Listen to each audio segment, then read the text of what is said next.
Salatu wassalamu ala rasulillah Sayyidina Maulana Muhammad bin Abdullah wa ala alihi wa sahbihi wa man wala wa la hawla wa la quwwata illa billah. Masalah puasa, apa itu sir rahasia daripada puasa dan apa syarat-syarat batinnya? Ulama zahir mereka menilai puasa yang sah, sekalipun puasa itu mungkin termasuk bagian apa yang dikatakan oleh Nabi, kam min shaimin laisa lahu min siyami illa al-ju' wal 'atash. Banyak orang yang puasa tapi nanti di hari kiamat nilainya bukan pahala tapi pengalaman pernah lapar dan haus. Ulama akhirat menilai puasa itu bukan hanya sekedar sahnya tapi gobulnya, apakah diterima itu puasa atau tidak. Puasa itu bisa dikatakan makbul kalau syarat-syarat batin dipenuhi. Syarat-syarat zahir dipenuhi, sahih, sah. Belum tentu yang sah itu makbul, diterima. Kalau syarat-syarat zahir dan batin dipenuhi, maka dinyatakan itu makbul, puasa itu diterima oleh Allah Subhanahu wa taala. Apa syarat-syarat batin?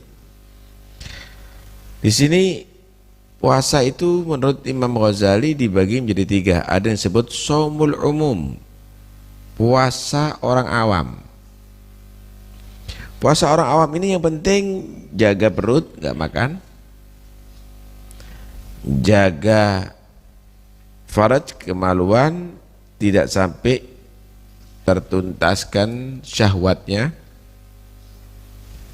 dan seterusnya menjaga daripada segala yang membatalkan puasa. Yang kedua, shaumul khusus, puasanya orang khusus. Selain melakukan tadi itu, tidak makan, tidak melampiaskan syahwat dan lainnya, kafus sam'i wal basar wal lisan wal yad wal rijil wasail jawarih al atham, mencegah mata dari memandang yang haram, telinga mendengarkan yang haram, lisan berucap yang haram, tangan dan kaki melakukan yang haram, dan seluruh anggota badan. Puasa orang khusus. Ada saumu khususil khusus, puasa orang pilihan. Tadi itu orang khusus, ini yang lebih khusus lagi, yaitu shaumul qalb anil himamid daniyah wal afkarid dunyawiyah. Hati juga diajak puasa daripada urusan-urusan yang remeh, memikirkan urusan duniawi. Bagi mereka, dan ini magam yang tertinggi, kapan masih ingat dunia, dianggap puasanya ini adalah tidak makbul. Puasa hati daripada selain Allah, gitu. Puasa hati daripada selain Allah. Ya, tapi apakah mereka tidak bekerja? Dia bekerja, tapi itu hasil pekerjaannya adalah dijadikan sebagai amal soleh, menjadi bekal untuk ada di akhiratnya. Karena itu mereka, orang-orang pilihan, mereka menyatakan apa? Man taharrakat himmatuh bit tasarruf fi nahari li tadbiri ma yuftir alaih kutibat alaih khati'ah. Siapa orang yang ada semangatnya untuk dia tadi itu mengatur bagaimana nanti bukanya, ada kolaknya, ada daging ininya, ada itunya, maka dia telah melakukan satu kesalahan. Dia tertulis ada kesalahan. Kenapa? Orang ini sudah tidak ada thiqah billah, kurang kepercayaan terhadap Tuhannya akan jaminan rezekinya. Wah, ini kelas tinggi ini. Hah? Mikir untuk apa, bukanya aja nggak boleh. Ya, ini kelas tinggi. Ya, kelasnya kita minimal yang tengah tadi itulah. Anggota badan dijaga dari yang haram. Kalau hati ini, ya silahkan. Kalau sudah kita menjaga anggota badan haram, insya Allah Allah akan kasih bantuan kita bisa menjaga hati daripada selain Allah Subhanahu wa ta'ala. Ini mengambil daripada ayat Allah, Qulillah tsumma darhum yal'abun fi khawdim yal'abun. Katakan Allah, tinggalkan semua obrolan, semua ucapan mereka tadi itu yang main-main, tinggalkan. Gak usah digubris. Dan dunia itu Allah katakan permainan. Innamal hayatud dunya laibun walahun. Kita membahas derajat yang kedua, shaumul khusus. Kalau kita membahas shaum khusus nggak mampu. Kita berusaha naik ke menjadi shaumul khusus, jangan menjadi shaumul umum. Karena shaumul umum ini belum tentu nanti di hari kiamat dapat pahala puasa. Minimal shaumul khusus, puasanya orang khusus, yaitu menjaga anggota badan daripada melakukan perbuatan dosa.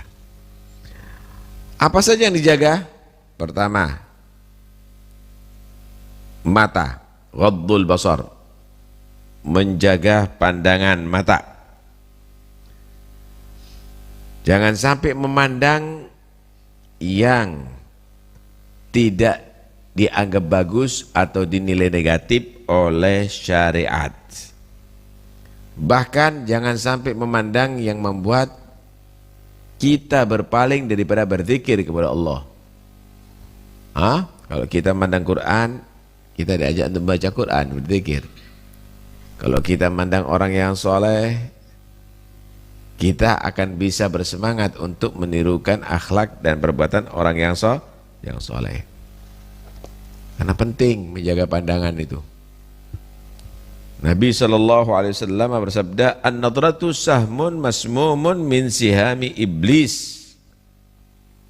Faman tarakaha khaufan minallah atahu Allah azza wa jal imanan yajidu halawatahu fi qalbih.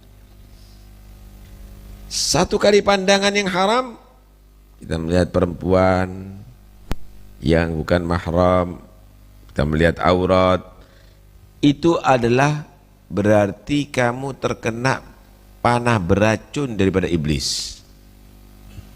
Itu subhanallah, sulit kamu tadi itu untuk bisa melupakan itu semuanya. Hatta dalam sholat kamu diajak untuk ingat ke sana. Karena itu, faman tarakaha khaufan minallah, siapa meninggalkan pandangan yang haram dasarnya karena takut kepada Allah, bukan karena ada yang lainnya, Allah akan berikan iman ke dalam hatinya yang ia bisa merasakan kenikmatannya atau manisnya itu iman. Dia akan merasakan ketenangan jiwa yang luar biasa. Dia akan merasakan nikmat bagaimana iman yang bersemayam ada di hatinya. Kita kan jadi orang mukmin. Nikmat yang paling besar adalah iman. Tapi kita sampai sekarang kok belum bisa merasakan ya nikmatnya iman itu. Kok bisa merasakan nikmatnya sate? Kok bisa merasakan nikmatnya gulai? Kok iman yang merupakan paling besarnya nikmat kok tidak bisa merasakan kita? Karena mata kita tidak kita jaga penjagaannya, masih melihat yang haram, masih melihat yang merupakan kita dari Allah Subhanahu wa ta'ala. Nah, itu Nabi SAW juga bersabda, khamsun yafattirna shaim, di antaranya 5 perkara yang membatalkan pahala puasa, yaitu an-nadhar bi syahwah, melihat dengan syahwat. Yang kedua, hifdzul lisan, menjaga lisan. Dari apa? Dari bohong, dari ghibah, bohong, memberikan kabar yang tidak persis, ditambah-tambahi atau dikurangi, termasuk bohong. Ghibah, mengumpat orang, menceritakan orang yang orang itu nggak senang kalau diceritakan walaupun benar. Hah?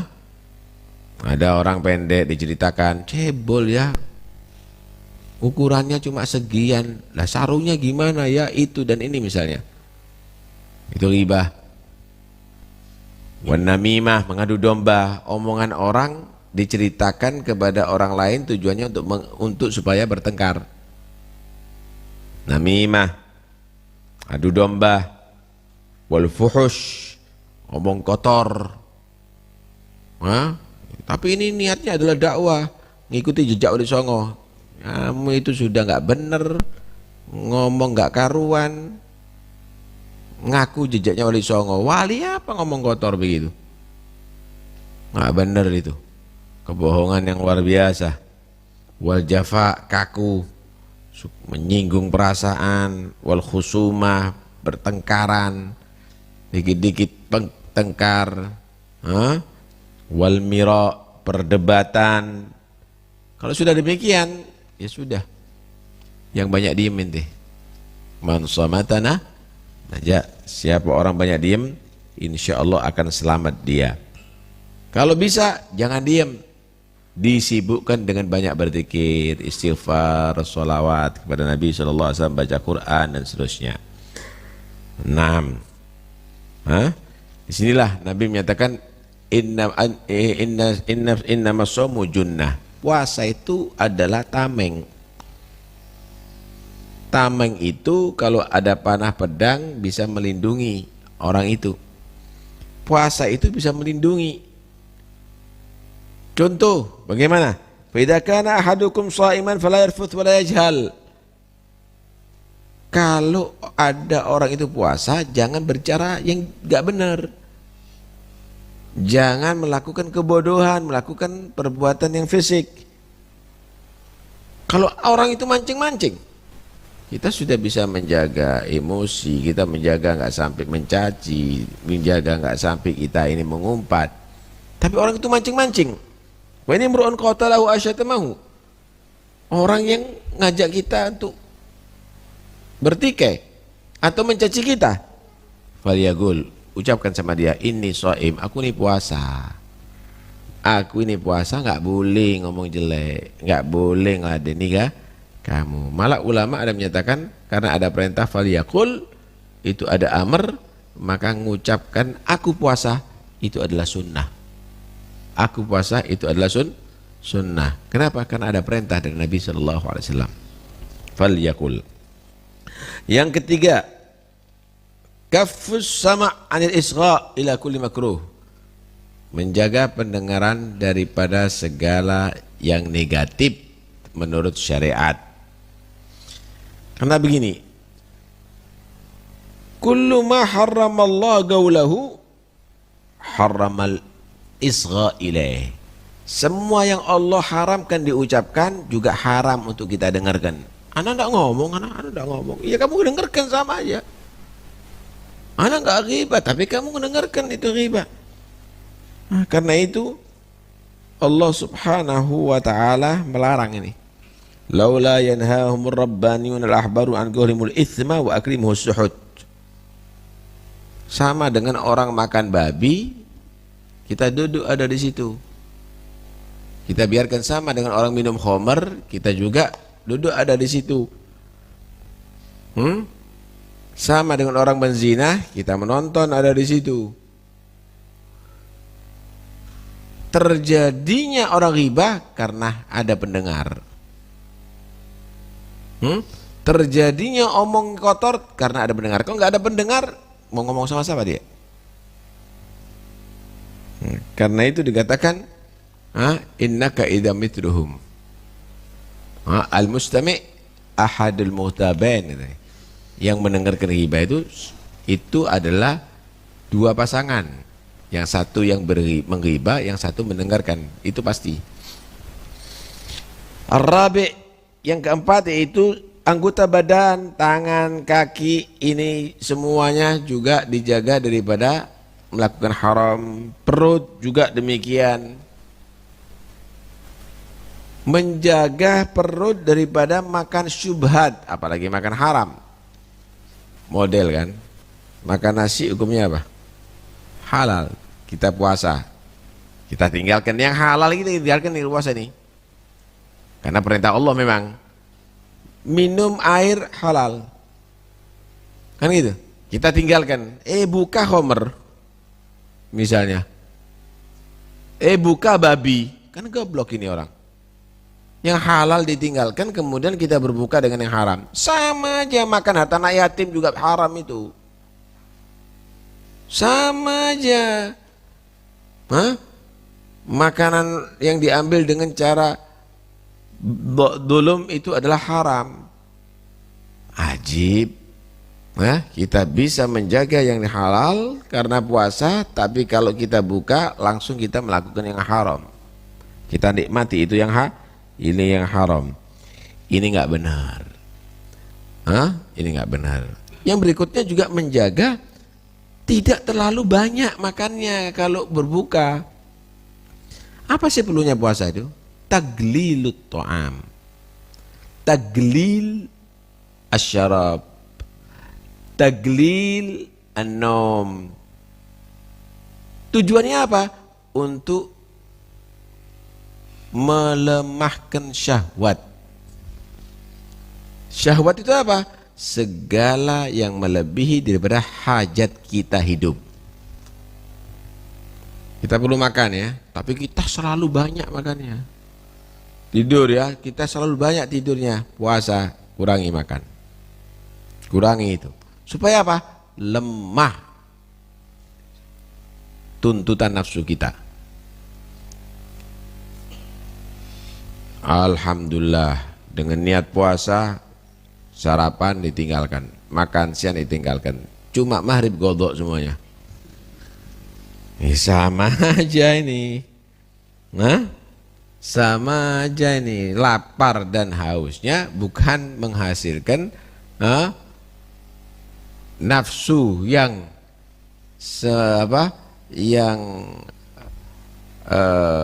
patuh, yang jinak, tapi justru akan membangkitkan kekuatan nafsu yang baru. Kekuatan nafsu yang baru. 6.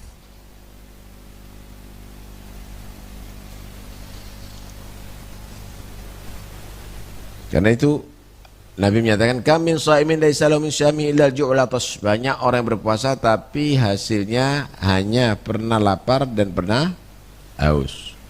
Ulama menyatakan huwallazi yuftir al-haram, yaitu yang berbuka dengan yang perbuatan yang haram. Puasanya sukses, maghrib langsung dia makan haram, minum haram, kurma haram dan seterusnya misalnya. Ada menyatakan gila huwallazi yumsiku 'anit ta'amil halal wa yuftir 'ala luhumin nas bil ghibah wa ya haram. Banyak orang berpuasa dari makanan, tapi dia menghibah orang, dia bohong, membatalkan pahala puasanya dengan itu semuanya. Ada menyatakan huwallazi la yahfaz jawariha wal atham. Puasa tapi tidak menjaga anggota badannya dari melakukan perbuatan dosa. Yang berikutnya, syarat-syarat batin. Allah yastakthir min at-ta'amil halal waqtal iftar bihaitsu yamtali jawfuh. Jangan terlalu mentok kalau berbuka puasa. Isi perut dipenuhi. Jangan. Ya, sama seperti tadi sebetulnya. Ya. Karena ma mala ibnu adam wi'an syarram min batnih. Tidak ada memenuhi manusia satu wadah yang lebih jelek daripada memenuhi perutnya sendiri. Wadahnya makanan. Kalau inti memenuhi celengan maunah bagus, tapi kalau memenuhi perutnya inti sendiri, itu enggak bagus. Itu tidak bagus. 6. Udah berhasil dia cegah nafsunya, tinggalkan makan, tinggalkan itu, tinggalkan ini, isi puasanya dengan banyak Quran itu, maghrib mentok, wih, semua jadi makan, lemes tuh, nggak semangat lagi ente. Yang sudah jinak akhirnya kembali liar lagi nantinya. Karena itu hendaknya dia tadi itu makan yang normal. Sama dengan tidur. Tidurnya tadi itu yang normal. Jangan nanti Masya Allah qiyamulailnya sampai subuh, tapi dor sampai measar bangun. Ini tidak normal. Kurangi tidur di siang hari. Kenapa? Supaya kamu merasakan lemahnya badannya kamu. Ketika kamu tahu lemahnya badan kamu, berarti kamu akan mengetahui kamu adalah hamba yang tidak berdaya kecuali dibantu oleh Allah Subhanahu wa taala. Disitulah kamu akan bisa menjadi hamba yang rajin untuk ibadah. Kenapa? Selalu butuh dengan Tuhannya. Kalau nggak dikasih kekuatan, mana mungkin bisa. Buktinya kamu nggak makan aja 2 kali sudah lemah. Kamu nggak minum aja mulai pagi sampai sore nggak bisa lemah. Bisa dibayangkan kalau Allah memberi kamu penyakit gak bisa makan berhari-hari. Nah, disitulah kamu akhirnya menjadi hamba yang mulai bersemangat untuk ibadah kepada Allah Subhanahu wa ta'ala. Yang berikutnya, setelah melakukan puasa dengan bagus, maka jangan terlalu pede, puasanya akan diterima oleh Allah. Kamu tetap baina al-khauf war raja, khawatir tidak diterima oleh Allah puasa kamu, tapi tetap berharap kepada Allah untuk menerima puasanya. Begitulah pada setiap ibadah kamu, jangan merasa ibadahku diterima oleh Allah tapi khawatir tidak diterima, tetap berharap untuk diterima, sehingga nantinya kamu tidak menjadi orang yang terjangkit penyakit ujub, merasa hebat dengan amal kamu, dan itu akan menghasilkan amalan yang nol nilainya. Al-ujbu ya'kulul hasanat kama ta'kulun narul hatab, kata Nabi. Ujub itu memakan kebaikan, pahala kebaikan manusia sebagaimana api melahap kayu. Anda beli lemari harganya 5 juta, bagus, ukiran lagi, harga 5 juta. Tapi kalau dibakar kemudian jadi arang, laku berapa itu? Nggak laku, nggak laku. Puasa bagus, baca Quran bagus, tapi setelah kamu lakukan yang bagus, kamu ujub, merasa hebat, terbakar itu semuanya, nggak laku di sisi Allah. Kain wol, kain sutra bagus, dibakar, siapa mau beli? Siapa mau pakai? Siapa mau tertarik? Nggak bernilai. Sedekah kamu hebat, bangun masjid hebat, tapi ada ujub, terbakar itu semuanya. Nggak bernilai di sisi Allah Subhanahu wa ta'ala. Mudah-mudahan insyaallah kita semuanya menjadi orang yang selamat. Semua ibadah kita menjadi ibadah bukan yang hanya sah, tapi ibadah sah dan diterima oleh Allah Subhanahu wa ta'ala. Amin ya rabbal alamin.